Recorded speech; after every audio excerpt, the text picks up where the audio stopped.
Halo, selamat pagi. Assalamualaikum warahmatullahi wabarakatuh. Hari ini pembelajaran yang kedua di hari Senin ini adalah pendidikan lingkungan hidup.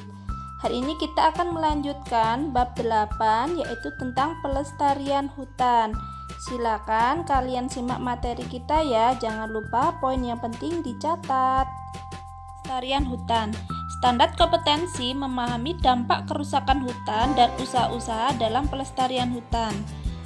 Yang pertama, hutan memiliki 3 peran penting bagi kehidupan manusia. Yang pertama, hutan menjaga keseimbangan iklim karena tumbuhan hutan mengubah karbon dioksida menjadi oksigen sehingga bermanfaat bagi pernafasan hewan dan manusia.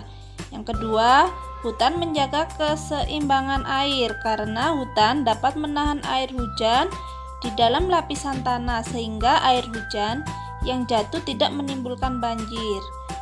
Bencana kekeringan di musim kemarau juga tidak akan terjadi.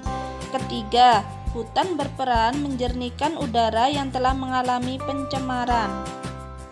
Jadi, hutan memiliki arti dan peran penting dalam menyangga kehidupan makhluk.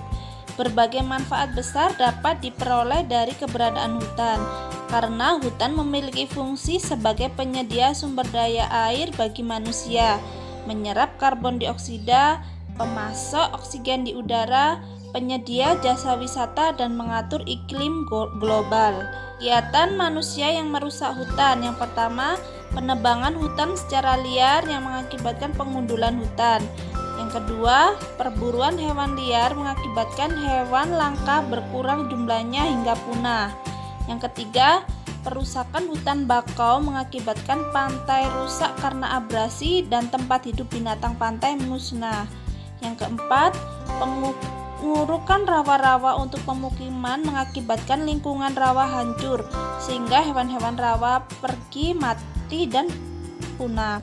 Yang kelima, pembangunan liar di daerah aliran sungai mengakibatkan hutan di daerah hulu semakin sempit sehingga berdampak pada terjadinya banjir setiap musim penghujan.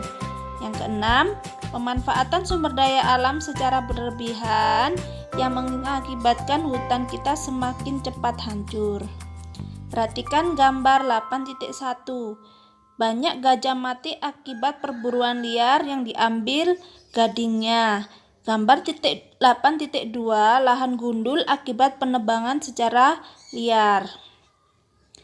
Yang poin ketiga, dampak yang timbul akibat kerusakan hutan. Pasti banyak sekali ya. Jika hutan rusak akan mengakibatkan yang pertama peningkatan suhu udara, penurunan kelembapan udara, mengurangi jumlah binatang predator, dan mengubah susunan vegetasi di suatu kawasan. Keempat, upaya pelestarian hutan. Yang pertama, tidak melakukan penebangan pohon di hutan dengan semena-mena atau tebang habis. Yang kedua, penebangan kayu di hutan dilaksanakan dengan terencana dengan sistem tebang pilih. Yang ketiga, cara penebangan pun harus dilaksanakan sedemikian rupa sehingga tidak merusak pohon-pohon muda di sekitarnya. Yang keempat, melakukan reboisasi, yaitu menghutankan kembali hutan yang sudah terlanjur rusak.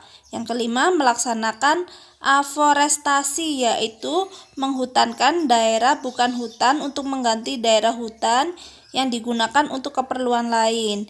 Yang terakhir, mencegah kebakaran hutan agar hutan tidak mengalami kerusakan sangat parah. Yang terakhir yaitu rangkuman.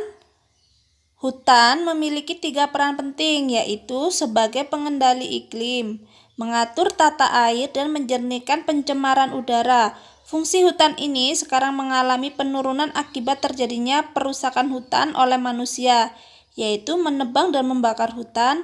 Agar fungsi hutan tetap terpelihara dengan baik, maka 3 upaya penting yang harus dilakukan adalah pelestarian lahan, pelestarian tumbuhan, dan pelestarian hewan hutan. Hal ini disebabkan ketiga unsur tersebut merupakan unsur utama pengendali hutan.